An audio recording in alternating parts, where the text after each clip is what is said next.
Alright guys, welcome back. My name's James if you're new here. Unfortunately, once again, we are having a pretty windy day here in Pensacola, Florida. It's been pretty nasty over the past week or so. It's been very tricky trying to get the kayak out and go after some fish, which is why you guys haven't seen too many video uploads within the past week.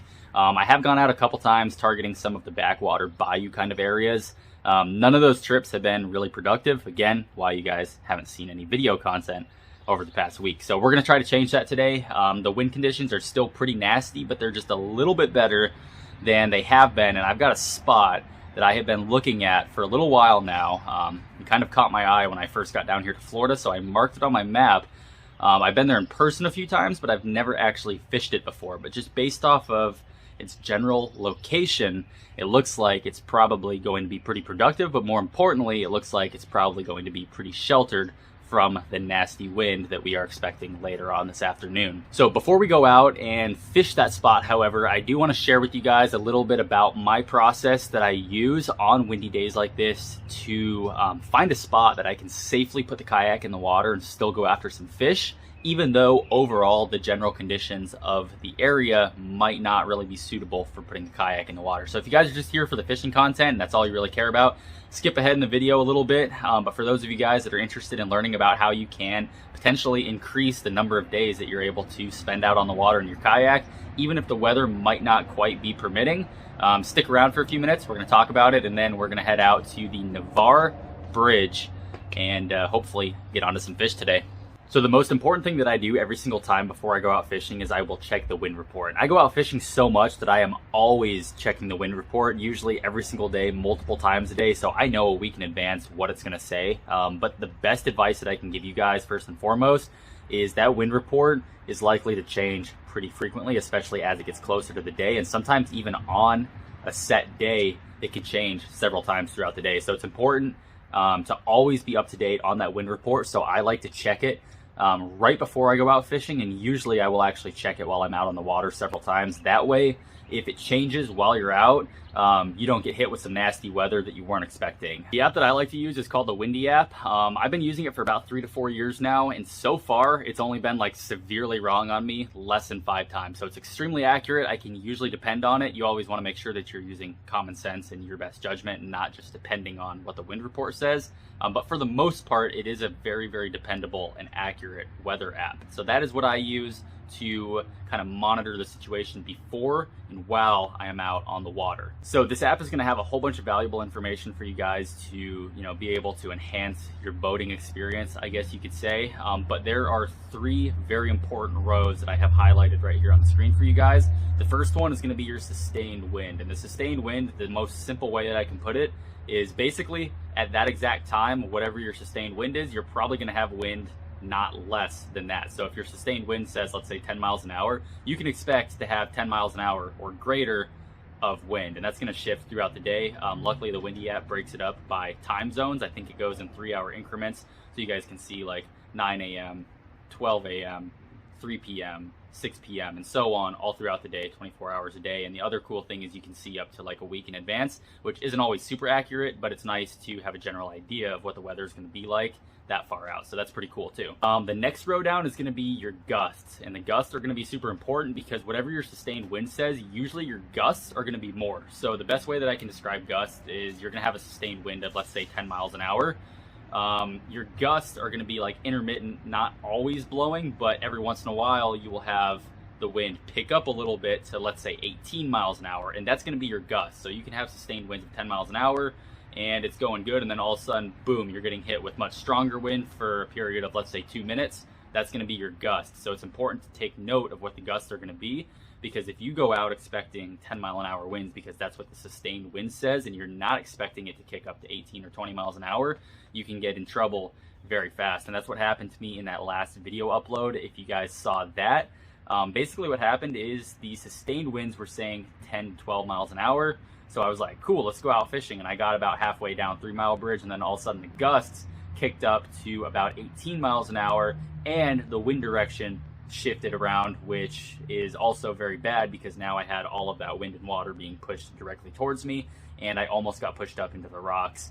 trying to get back to the boat launch. So very dangerous situation. Keep an eye on your gusts, because as we all know, wind can also make the water extremely choppy, and you know, with 18 to 20 mile an hour gusts, you can potentially be looking at like 2 to 3 foot chop and whitecaps out on the bay, like at 3 Mile, for example. So it can be very, very dangerous. And finally, right down here under your sustained wind and your gust is going to be potentially the most important row. And I just touched on it a little bit, and that's going to be your wind direction. And the reason the wind direction is so important is, let's say you are out on 3 Mile Bridge, like I was in that last video upload, and the wind is coming out of the north, and it's blowing at 10 miles an hour, let's say. So because it's coming out of the north, if we're fishing from the north end of the bridge, because that's where the launch is, all of that landmass on that north end of the bridge is going to be kind of sheltering that north end of the water. So it's going to seem much calmer than it would be if the wind was coming from the other direction.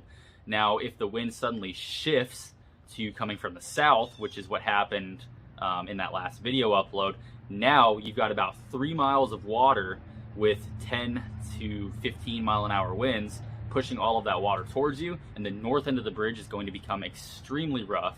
And with, you know, 15 to 18 mile an hour gusts like we were having in that last video, you can start having up to 2 to 3 foot whitecaps and swells on the north end of the bridge, and that is where the danger is really going to come from.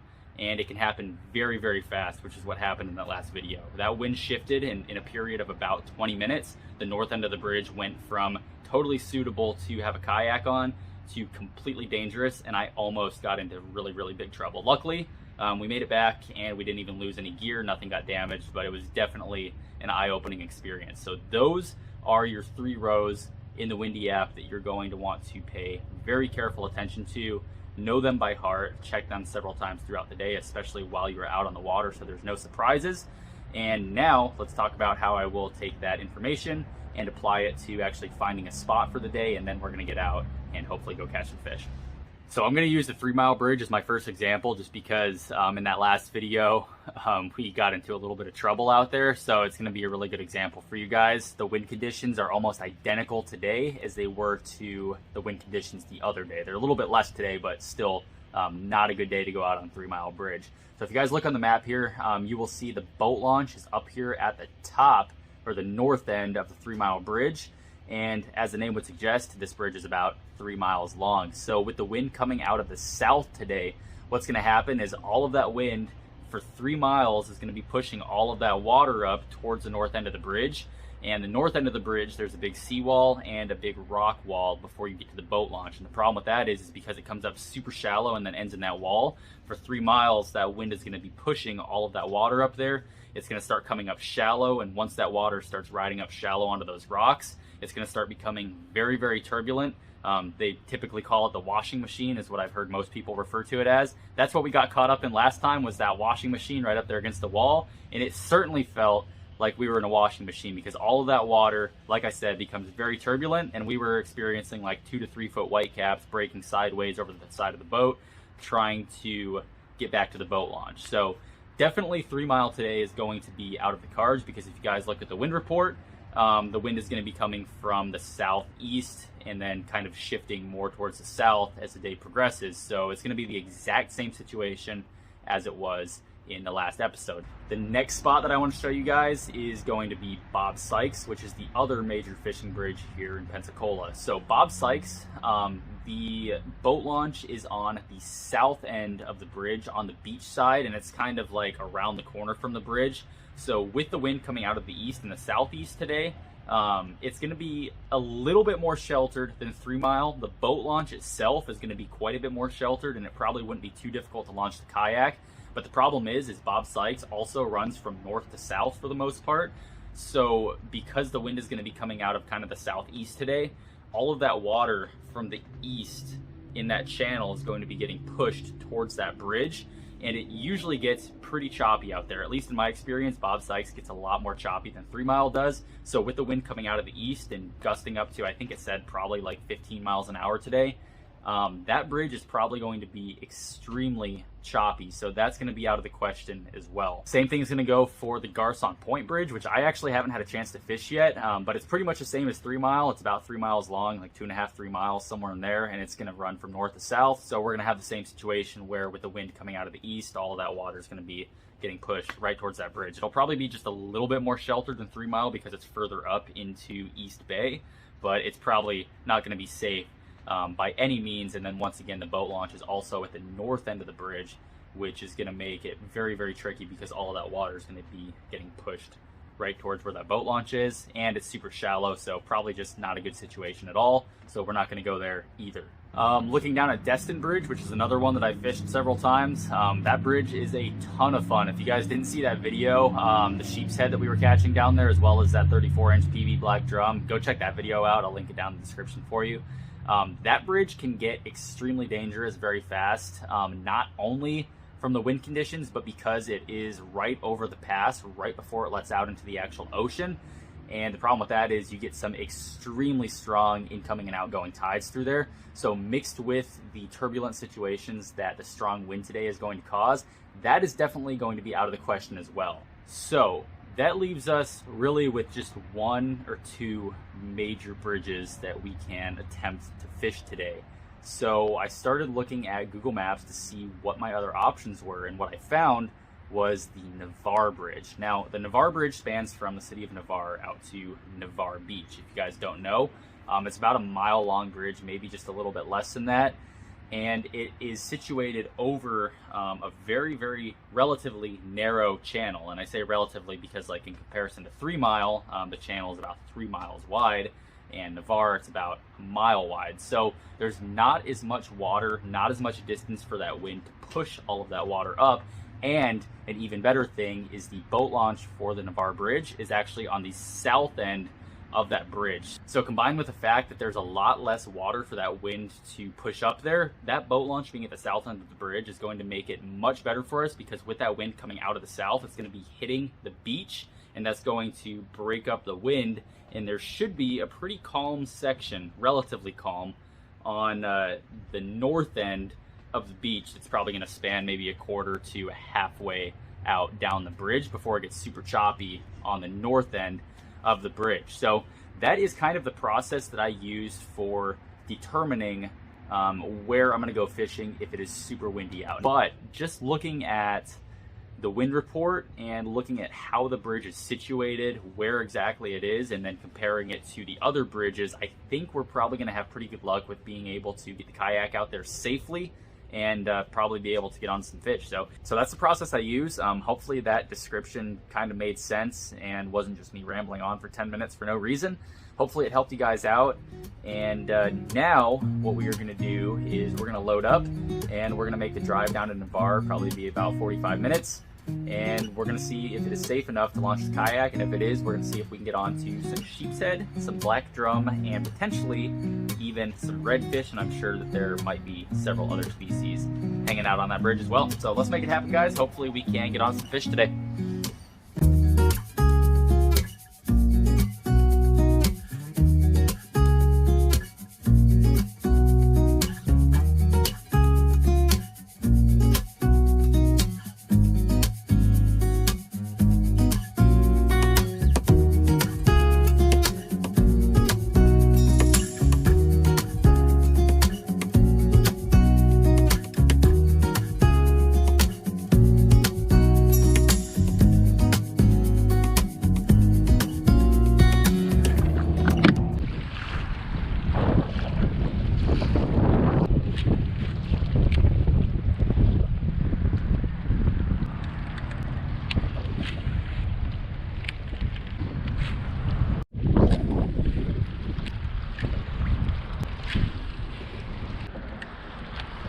Had to throw the gulp around the bridge pilings a little bit just to see if there was any reds hanging out, but it does not appear that there is. However, it does actually get quite a bit deeper on these pilings here. It's about 11 feet right now, 10 and a half, 11 feet. So I think before we go out to the boat channel, which is only like 200 feet that way, I'm gonna do a couple circles around these pilings here and see if we mark anything. I mean, you never know. Sheepshead, black drum, they might be up here shallow. I mean, look at all these oysters.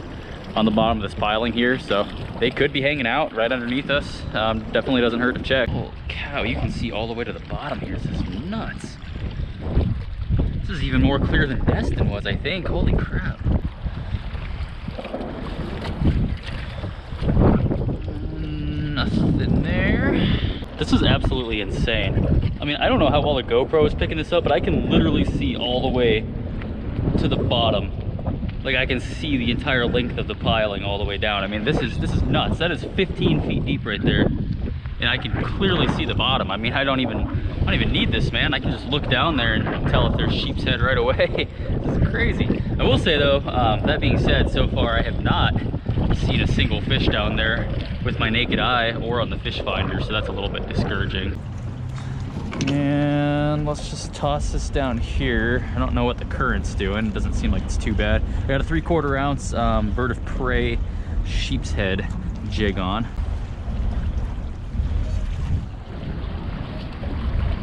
Dude, how are there no fish on this wall, man? Look at all of those oysters. I can see all the way to the bottom right now, and we're, what, 12 foot? I mean, I can literally see where the piling meets the bottom down there, and it's just oysters everywhere, man. How are there no sheepshead here? This is crazy.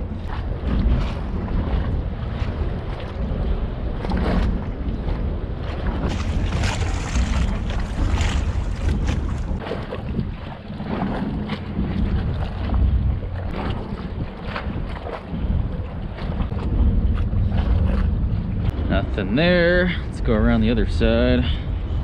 Man, I don't know, man. Navarre locals, tell me what's going on with this bridge, because I find it very hard to believe that there is not at least one little sheepshead on a bridge that looks this good. I mean, come on. There's no way, man. There's no way. What's going on? You guys fish out here a lot? Oh, yeah. Good bit. You ever find sheep out here? Nope. Really? Damn. Yeah, I've worked like this whole bridge. I haven't even seen anything. At least it's a nice day, I guess. Yeah, Oh yeah, well, yeah. Good luck, guys. All right, man, you too. Yeah, thanks. Yeah, so I just talked to those guys. They said they're local, they fish here quite a bit, and unfortunately it's just not a very good spot. You know, that was made apparent today by the fact that there was literally nothing there. I mean, the fact that we could easily keep our shrimp on the hook without the pinfish ripping it apart, I mean, that's insane. Any of you guys that fish here locally know that it is impossible to drop shrimp down in the water and not have pinfish rip it apart. I mean, that's just crazy to me, honestly.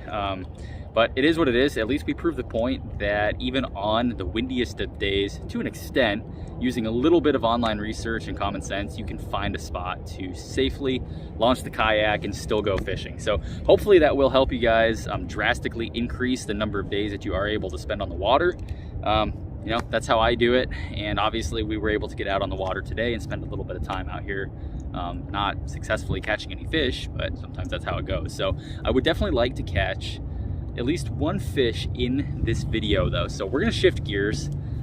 This spot is pretty cool. I'm sure sometimes there are fish here. Today's not that day. I was made aware, however, of another spot thanks to a fellow local YouTuber. So when you see this spot, you will know who you are. I appreciate your video. Hopefully that spot will do us some good today, and we'll be able to get onto some sheepshead, and hopefully it won't be too windy down there. So we're gonna head back to the truck. I'm gonna get loaded up. We're gonna drive down there. We've got about 4 hours of daylight left. Hopefully that'll be enough time to end the video off on a good note and catch some fish. So let's head back to the truck, get loaded up, and I will see you guys when we get down to the next spot.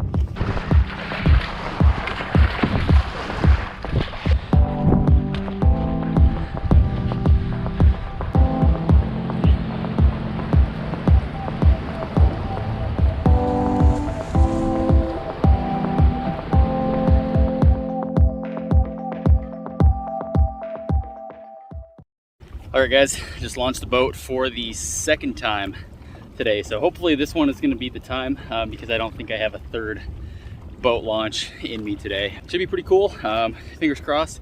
Hopefully there is something on this bridge and we can catch it. Once again, this is another really good spot if you've got a north or a south wind, because this canal is so narrow. I mean, it's only, I don't know, maybe a couple 100 yards across, about a quarter to a half mile, somewhere in there. So with the north or the south wind, we've got all of the structure on either end being the land, as well as all these buildings and boathouses and docks and all that kind of stuff. It's kind of sheltering us from that wind. And I mean, this is like, you know, it's not glass, but this is even calmer than that last spot we were at. I mean, this is amazing. So it started right here, right along that structure. We'll start out all the way at the bottom. If we start getting pinfished, I'll bring it up halfway through the water column or so, but typically I like to start on the bottom. That's usually the easiest place to find these guys. All right, well, I have a good feeling that if we put some of these oysters on the hook and drop them down, we'll probably have a little bit better luck. I'll get my pliers out here, and we're gonna break a few of these oysters off, and we're gonna give those a try. It's a good one right there. And in my past experience, if you guys have been watching my recent few videos, I think that these oysters are probably gonna be the ticket right here. Once I drop one of these down, I don't think it's gonna take very long for those fish to start feeding. Okay, let's get these cracked open here. I did do a video on how to catch sheepshead on raw oysters. If you guys are interested in that, I will link it in the description for you. But basically, just take your pliers, crack the shell open, and then I like to use the broken half of the shell to scrape that part out and make sure you get that muscly, fatty part, because that's what's going to help hold it on the hook. Boom, just like that. That fatty kind of muscle tissue, run that over your hook, and then I like to wrap that oyster around the hook a couple of times just to make sure it's not going to come flying off. I like to keep a little bit of shell on there as well. From what I find, the fish actually seem to really like that shell, which I think is partially due to the fact that that's what's natural to them. I mean, they're used to having to break that open themselves, so I don't know how true it is, but just my theory.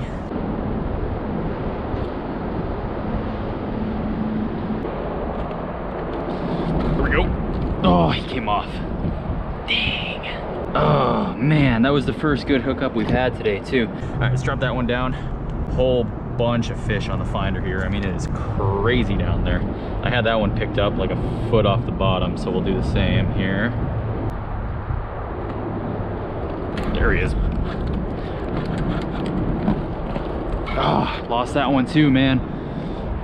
Oh, all right, well, we finally figured it out. We figured out where they're at. Now it's just gonna be a matter of getting a good hook set. There he is.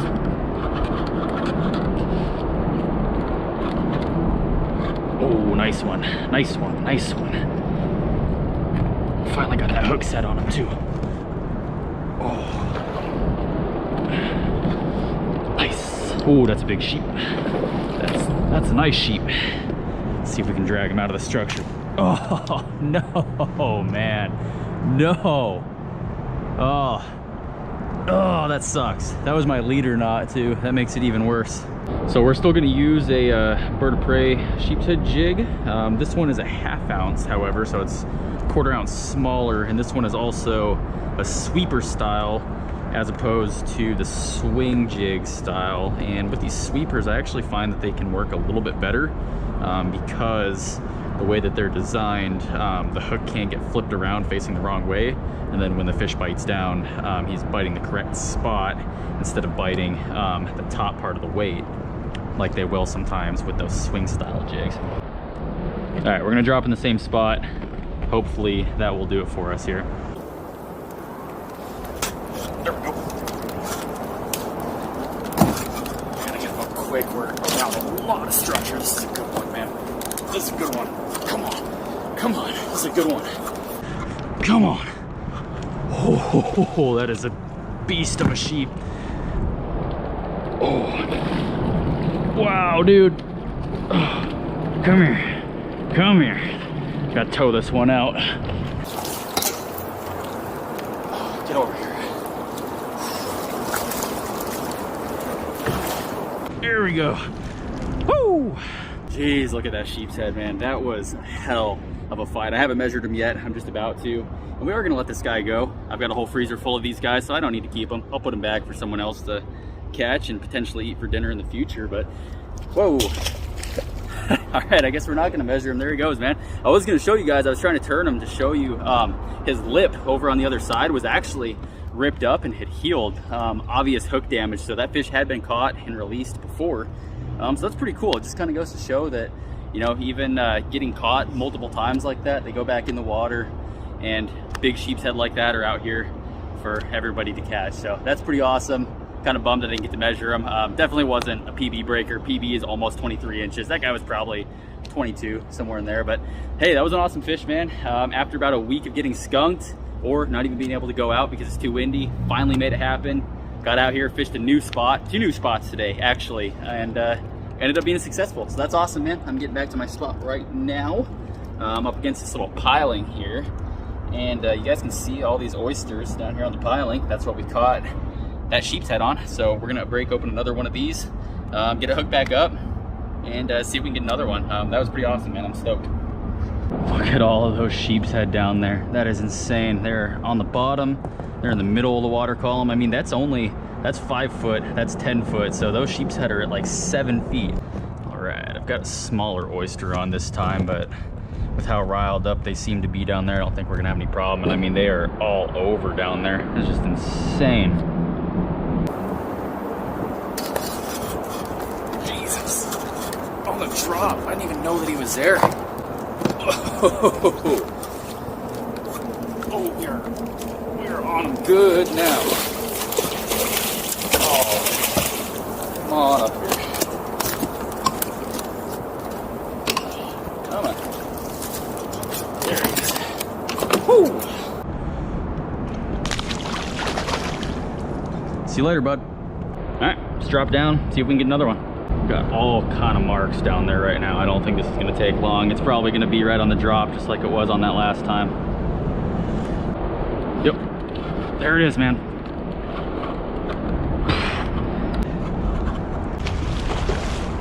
Oh, jeez, this is another good one. Come on, come on, get up here. Oh, that's a real good one.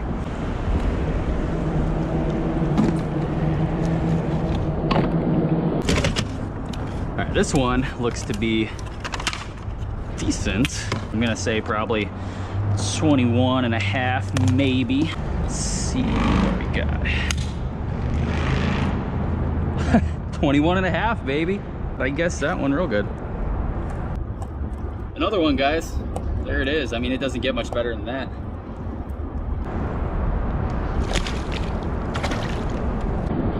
All right, let's try out the biggest, juiciest oyster of the day, just for fun. Maybe that'll help us get the biggest, juiciest sheepshead of the day as well. And sheep on. Feels like a good one. Maybe my theory was right.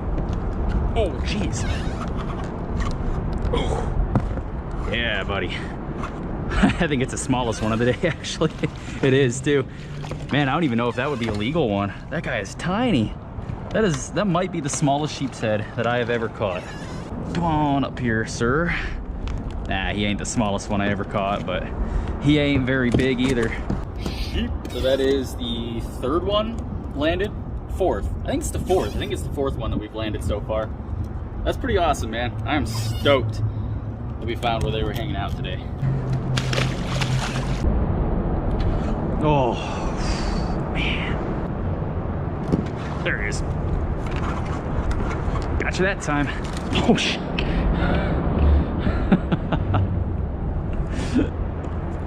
I guess he got me that time. Spoke too soon.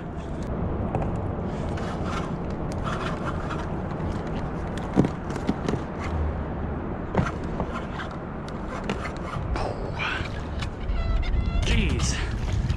Oh, my drive.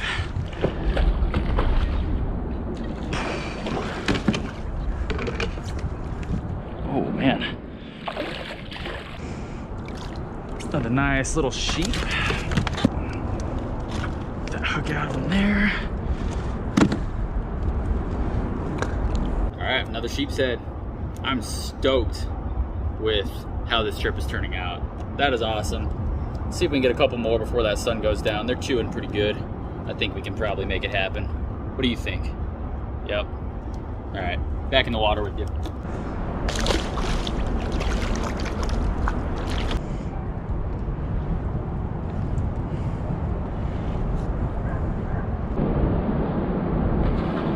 There we go. Oh, Jesus, man. We really are out here ripping lips today, I guess. Holy crap. Oh, yo. Feels like a decent one here. Looks like a decent one too. All right.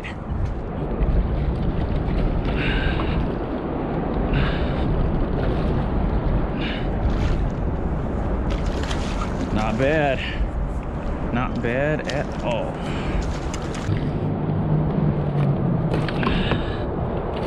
And looks like this one is 20 and a half, so a little bit smaller. Another nice sheepshead. All right, go on back, buddy. Catch you again one day. There he is. Oh man, what is happening? Anytime now. Anytime. Oh, it was in his mouth. No.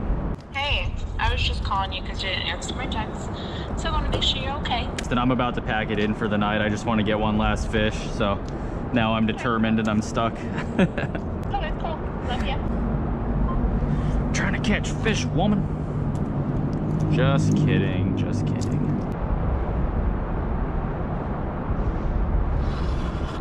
There's one. Oh, jeez. That's a good fish. Oh, is that a drum? What do we got here? Oh, this might be a drum. This is either a drum or this is a huge sheep. This has got to be a drum. It's got to be a drum. Oh. Guess we will never know. There we go. Just had to stand up to get that proper hook set. Oh, he's going right in that structure. This is another drum. Oh no. Oh, come on. Can I tow him out? Can I tow him out? Can I tow him out? Oh, it's a sheepshead. Oh no. All right. Final oyster for the final sheepshead. It's completely dark outside right now, but I have the determination to make this happen. So let's do this.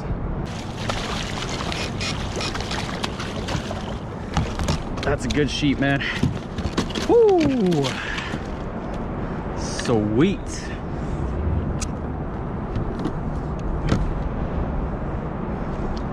Let's get that hook out of you. Wow, he actually broke that hook. The tip of that hook is actually gone. That is insane. Oh, man.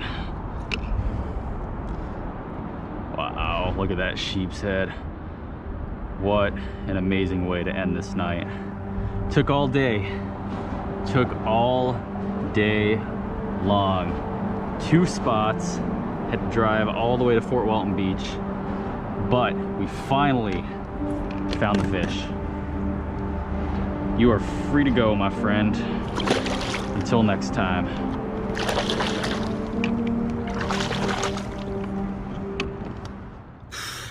I'm blown away, guys. That was absolutely incredible. I honestly could not have asked for a better day than that, and I did not expect for today's outing to go that well. It started off kind of slow fishing Navarre Bridge. I was kind of bummed out, and I was kind of expecting that spot to be a little bit better than it was. There wasn't even one single sheepshead on that spot that we saw. So I was a little bit discouraged, but making the decision to hop on Google Maps and look for a new spot that would be sheltered from the wind and also potentially hold fish, that is what made all the difference. Coming down here just a little bit further from Navarre to this spot is what really got us onto the fish today. That was super exciting. Could not have asked for anything better. I hope you guys enjoyed coming along on another adventure with me today. And I also hope you guys found this video useful, and hopefully it'll help you guys kind of pinpoint spots that you can go put the kayak in the water safely and catch some fish on days where the wind is blowing 15 to 20 miles an hour. It's really not that hard, guys. Just hop on Google Earth, find a spot using the tools that I gave you today, and you guys should be able to spend a lot more time out in your kayak on the water, even on the days that aren't totally suitable for it. So again, guys, I hope you enjoyed coming along on this adventure with me today. I always look forward to coming out and catching fish and filming new videos for you guys. I really do appreciate each and every one of you coming back, supporting the channel, and checking out my videos. So until next time, guys, I am going to head back to the boat launch, and I will see you on the next one.